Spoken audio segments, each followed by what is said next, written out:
गहरी हो चुकी थी।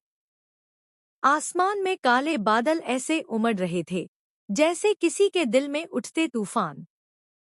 हवाओं में बेचैनी थी और उसी बेचैनी के बीच एक कार हॉस्पिटल की पार्किंग में आकर रुकती है। दरवाजा खुलता है और बाहर निकलती है नीतू, आंखों में डर, चेहरे पर झूठी मजबूती और दिल में एक ऐसा राज जो अब किसी भी पल फट सकता था। उसके फोन पर किसी का मैसेज आता है, माँ को हॉस्पिटल शिफ्ट करते ही सब खत्म। तुम्हारा सीक्रेट सीक्रेट ही रहेगा।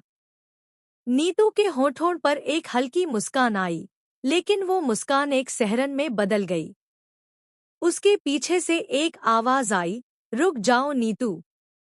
वो पल भर को ठिठक गई। वही आवाज, वही लहजा, वही गुस्सा। विक्रांत। धीरे धीरे उसने मुड़कर देखा। विक्रांत वहां खड़ा था, आंखों में आग और हाथों में कंपकंपाहट। रुक जाओ, बहुत हो गया अब।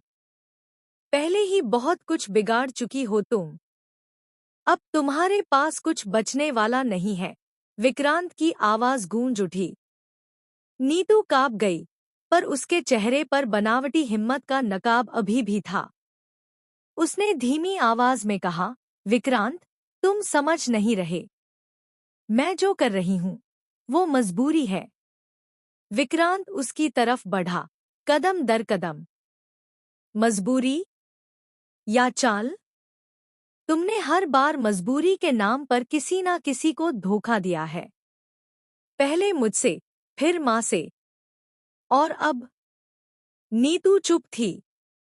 उसके हाथों से फोन फिसल गया।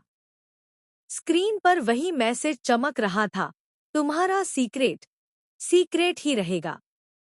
विक्रांत ने फोन उठाया। ये कौन है नीतू? किससे बात कर रही थी तुम? नीतू घबरा गई। वो कुछ नहीं, बस हॉस्पिटल का। विक्रांत ने बीच में रोक दिया। एक सेकंड, बस एक सेकंड। अब और झूठ नहीं, अब सच्चाई बताओ। कौन है वो? नीतू की आंखें भर आईं। तुम नहीं समझोगे विक्रांत। अगर मैंने बताया तो सब खत्म हो जाएगा। विक्रांत ने तीखी नजर से कहा, सब तो वैसे भी खत्म हो चुका है। अब बचा ही क्या है? अचानक पीछे से किसी ने आवाज दी, बस करो तुम दोनों। दोनों ने पलटकर देखा। दरवाजे पर खड़ी थी मन्नत, चेहरा पीला, पर आंखों में तूफान। ये सब मेरे सामने मत करो, मन्नत बोली, क्योंकि इस कहानी में गुनहगार सिर्फ नीतू नहीं है। विक्रांत का चेहरा सख्त हो गया।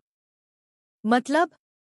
मन्नत ने कहा, मतलब ये कि जो तुम सोच रहे हो वो अधूरी सच्चाई है। नीतू को कोई ब्लैकमेल कर रहा है विक्रांत। तुम